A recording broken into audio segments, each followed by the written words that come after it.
Hola, Piloncillos. Welcome back to the Offerings of Copal podcast. This is your host, Cihua Mazatl. This is now episode 9.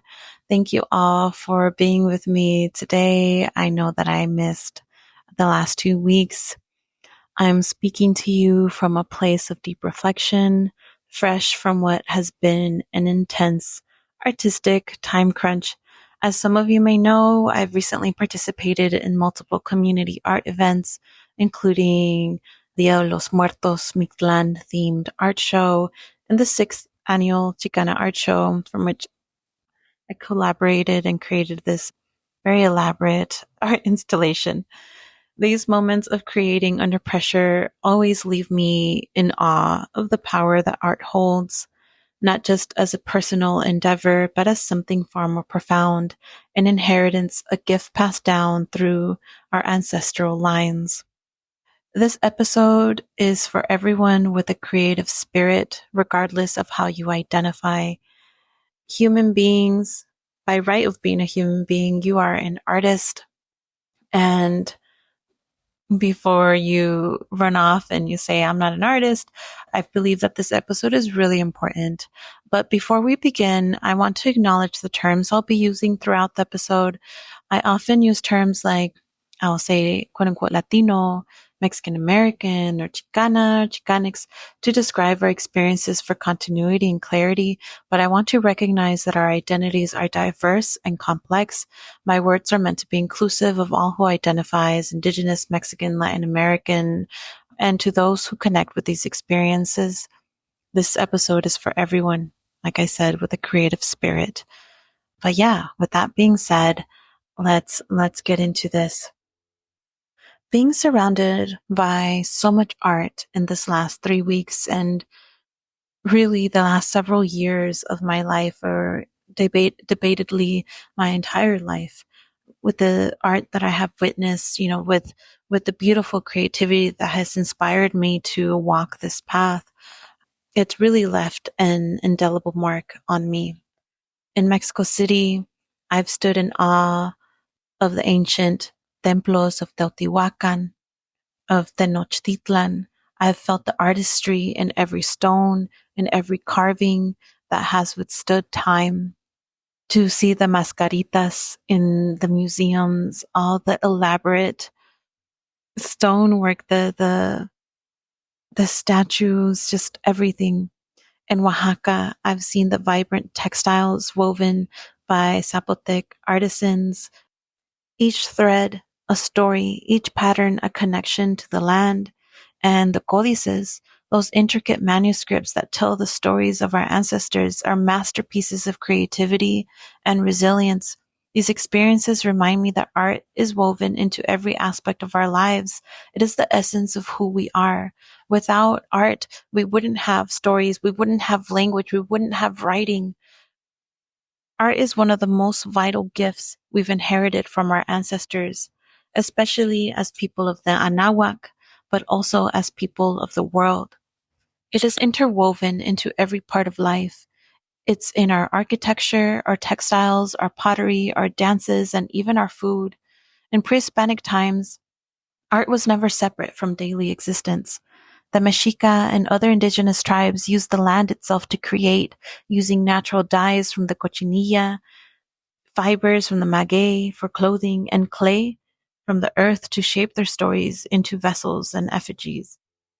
Art has always evolved with the land and with what was available to us, the tools, the colors, and inspiration.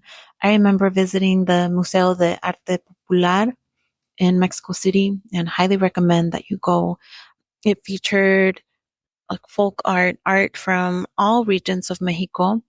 And one of the things that they highlighted was how the art of each region was highly dependent on the land, and what was available there, and the flora and the fauna. And a lot of it was sort of offerings and like odes to the art and the land. And it was really interesting also to see the relationship between the new materials that were brought post-colonialism, post-invasion, and how it had an impact on the on the art, or how they continue to use their ancient forms of art making, but now with these different materials, and sort of how it has evolved and really given birth to what we know these culturas today. It's a constant exchange, a relationship with the natural world that continues to influence our culture today. Art was and continues to be a central point of trade and cultural preservation for our people. Ceremonial masks, intricately woven garments, and symbolic carvings were once traded across communities, each item carrying stories, identities, and energies.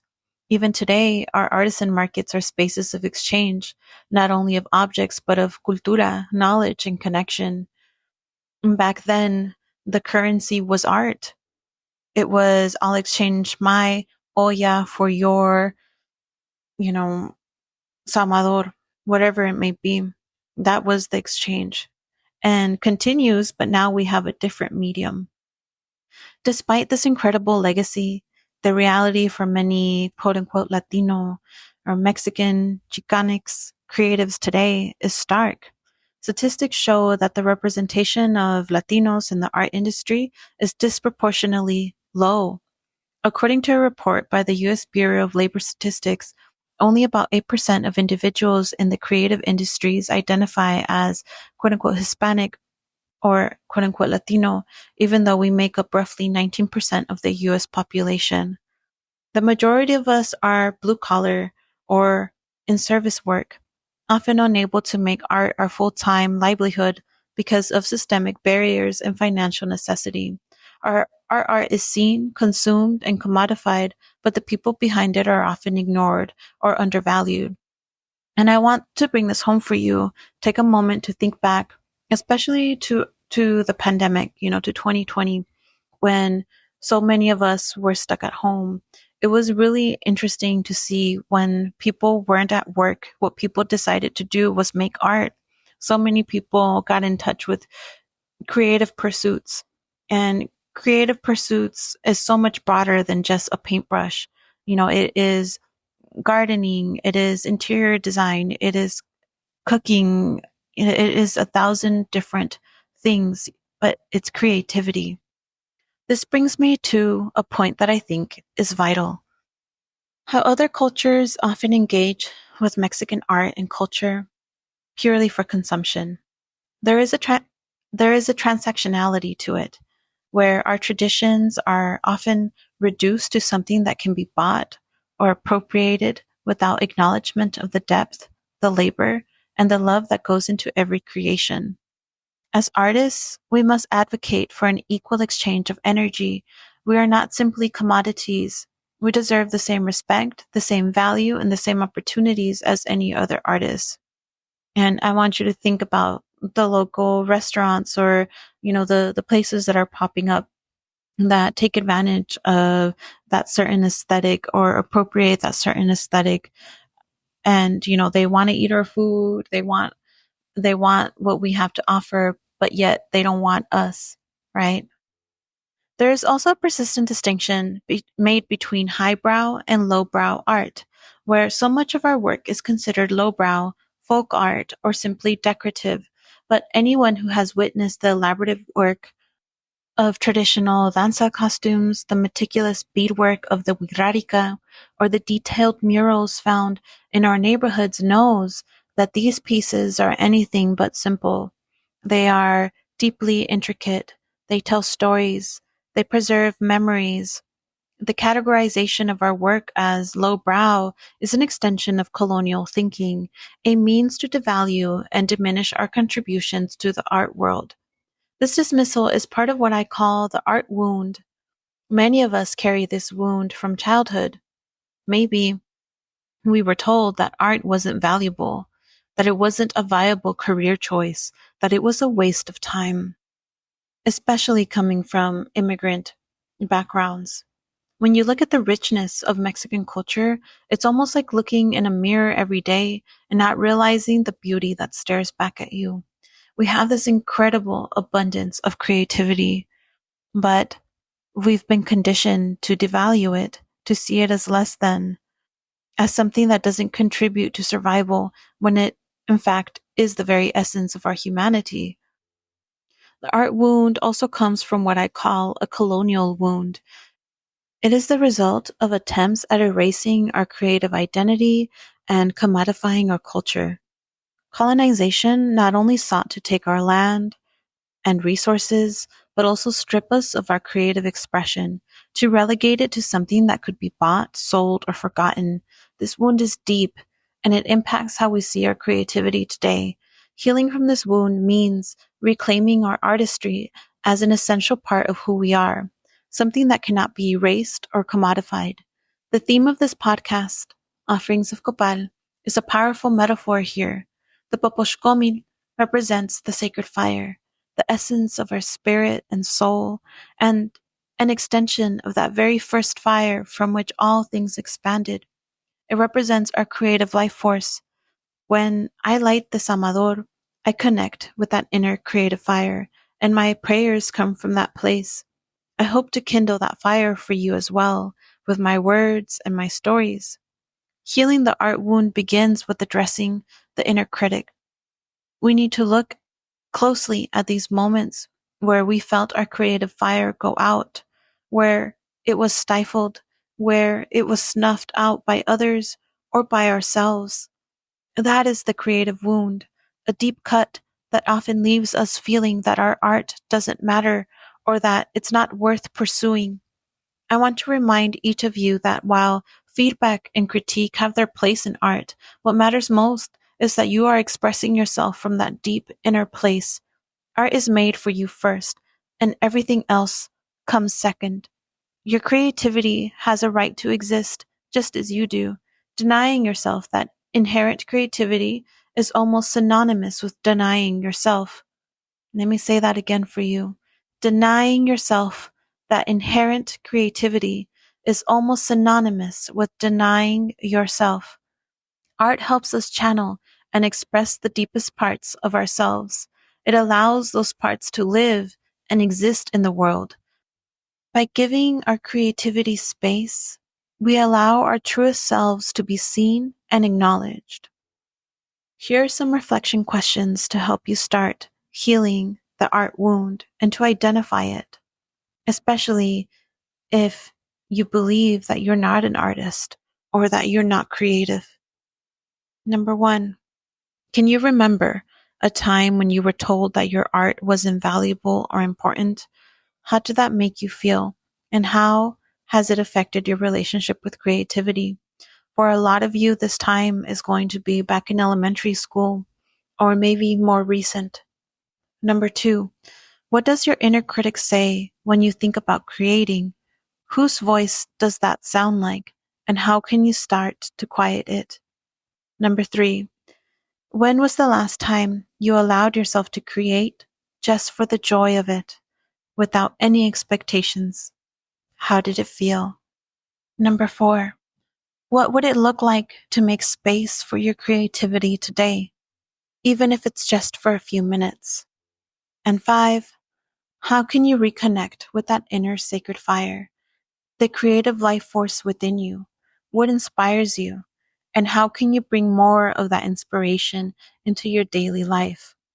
I want to empower you to pick up that brush, that pen, that piece of clay, cooking pan, or whatever medium calls to you, and to create without fear. To create because it brings you joy, because it connects you to your ancestors, because it gives your soul a voice. The sacred fire is within you. For some of you, healing this art wound is the very first step on your creative journey, beginning to nurture that spark, to explore your creativity without judgment. But for others, especially those who have been creating for years, the challenges are different. It's not only about finding your creative voice, but about making a living from it. It's about transitioning from being a part-time artist to a full-time one and navigating the realities of what that means. Being a full-time artist is not without its challenges.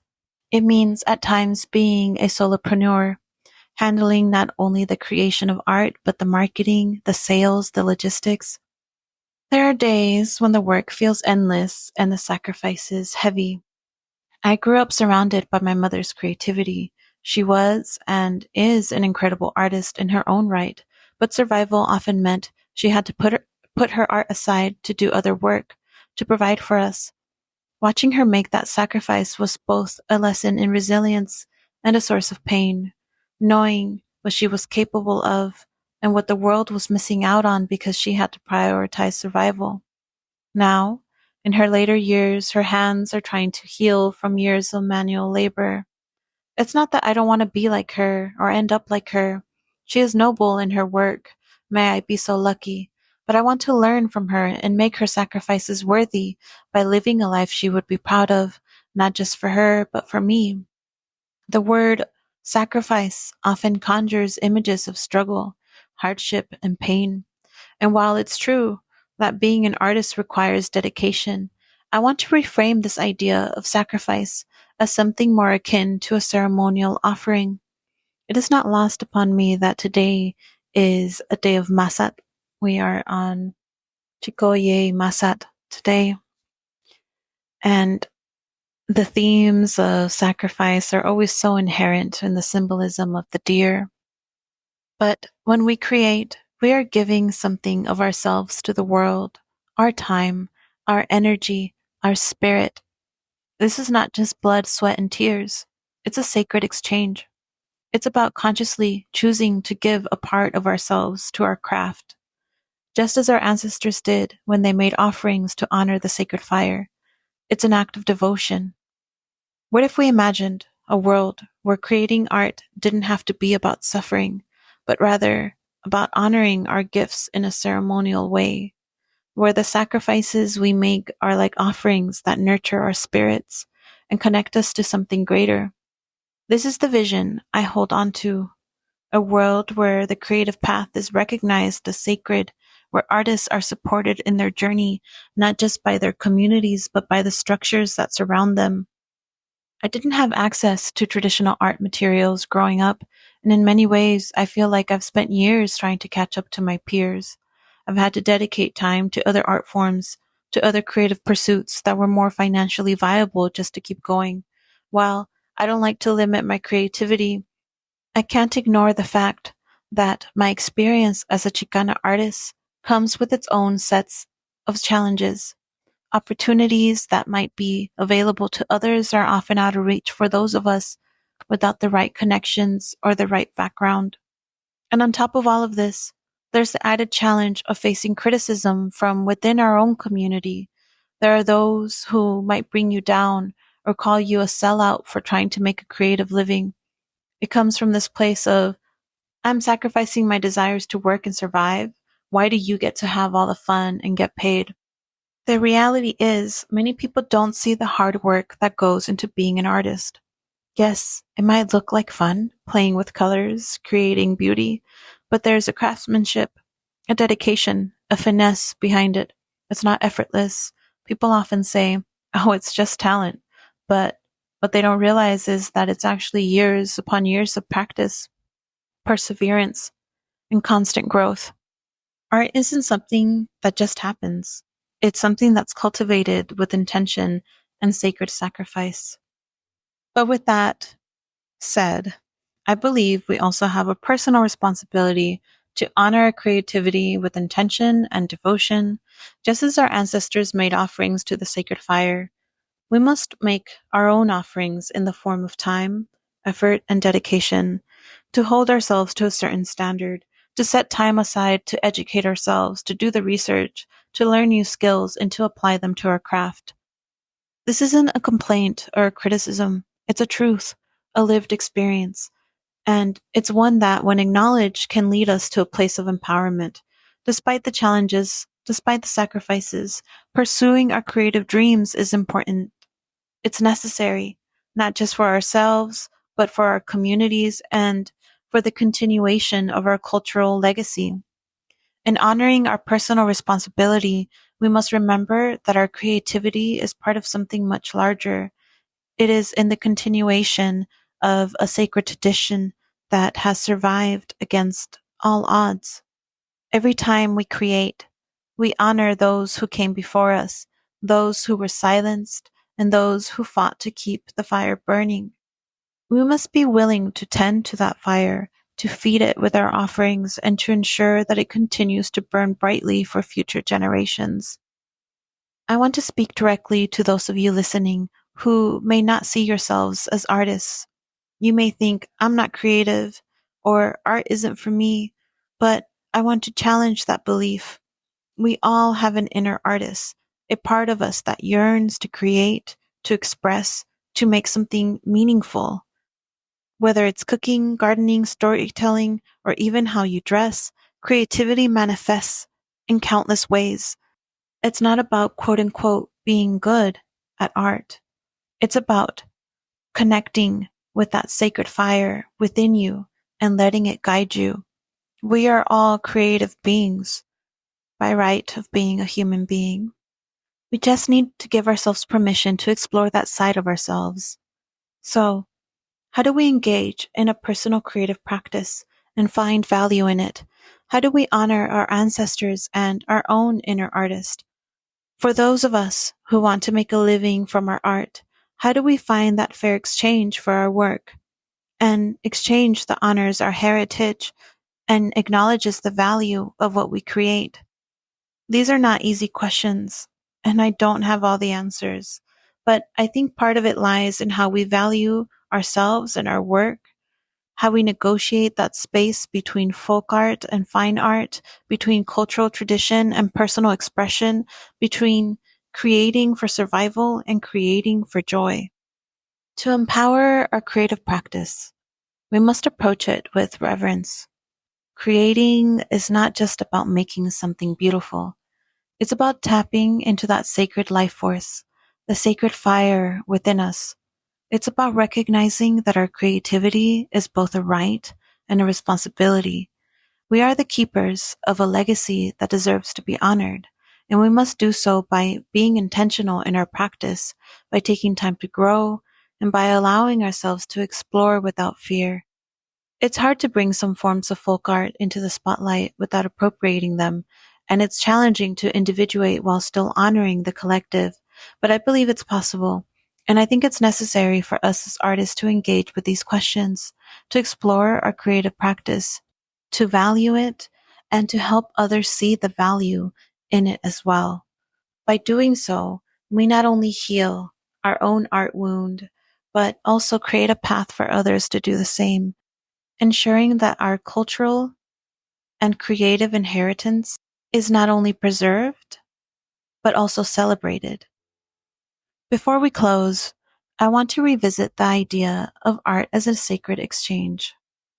This is something I feel is crucial, not just for artists, but for everyone listening, because we all have something to offer the world, whether it's through painting, dancing, cooking, or the way you nurture relationships.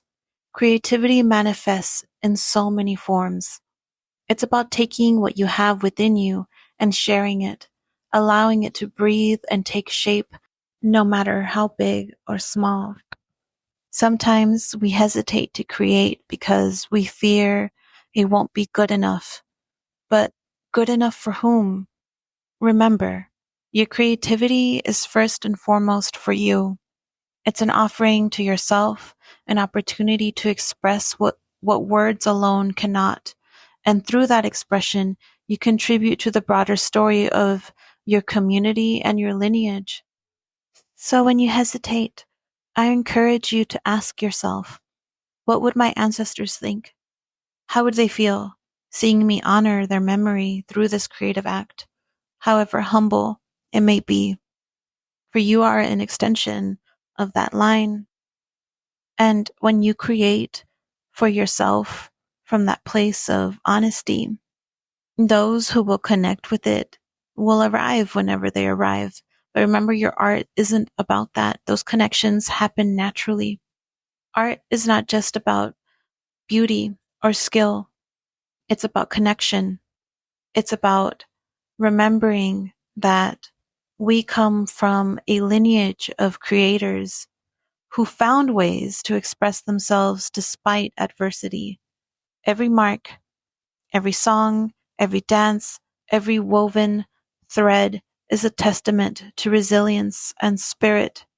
When we engage in our own creative practice, we are participating in that same spirit, carrying forward the sacred fire of our ancestors, especially now, more than ever. We have to get our voices out there. There have been attempts, and there will continue to be attempts to silence us, our voices, and the importance of what we have to say, share, and honor. This is the time to do the work. I also want to touch briefly on the importance of building supportive communities around our creativity. Too often, we experience creativity in isolation, thinking that our struggles are ours alone to bear. But there is power in sharing our journeys, both the triumphs and the challenges. Find those people who understand your creative fire, who can help you kindle it when it feels like it's going out. And if you can't find them, create that space. Be that person who uplifts others, who creates opportunities for collective growth, who shares the light and the warmth of that fire. In our shared experiences, we can find strength, healing, and inspiration. For those who are facing the challenges of making a living through art, I want to say this. Your work is needed. Your stories, your perspective, your voice, they all matter. It's not always easy, and the systems we live in don't always support creativity as they should. But every time you make the decision to create, despite the obstacles, you're planting seeds of change. You are contributing to a future where art in all its forms is valued and celebrated. It's worth it, and it's needed. So today, I leave you with this. Honor your creative impulses. Whatever it is that calls to you, give it space. Whether it's drawing, writing, building, or even simply imagining, it all counts. Feed that sacred fire within you and know that you are not alone in this journey. We are all walking together, each with our own offerings of Copal, each with our own creative spirit to share. Kamati for being here with me today. This conversation has left me feeling a little tender unexpectedly, but I just feel so blessed and honored and just humbled by the love and support, that y'all throw my way as I share this journey here with you, and even sharing some of these more vulnerable parts of the difficulty. And this isn't like a woe is me, but just sharing that this journey is one of devotion. But I just feel so blessed and lucky that I get to do this, that I get to show up, that I choose this, and I'll continue to choose this path. If today's episode resonated with you, share it with someone who might need that spark of inspiration. And please, please let me know your thoughts, your reflections, or even your own experiences with healing that creative wound. I'd love to hear from you and to keep this conversation alive and going. If any of you want to support my work, you can acquire my book, Latoli Oracle, Divinations for Night and Day. It is an oracle book. So it's like oracle cards, but in book form. If you like the wisdom that I share, you may connect with my oracle. It gives you messages whenever you need them. I have signed copies and paperback versions on my website, which I'll have linked in the description of all of these.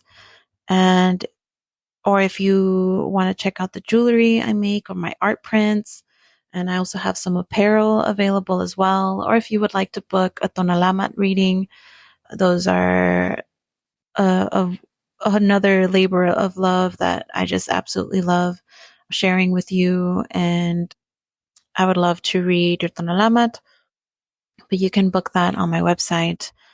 So thank you. Until next time, keep that creative fire burning. And remember, you are a part of this rich, abundant, beautiful lineage of artists, healers, and storytellers. Let's honor that gift together. Tlaxcamati, Ometeot,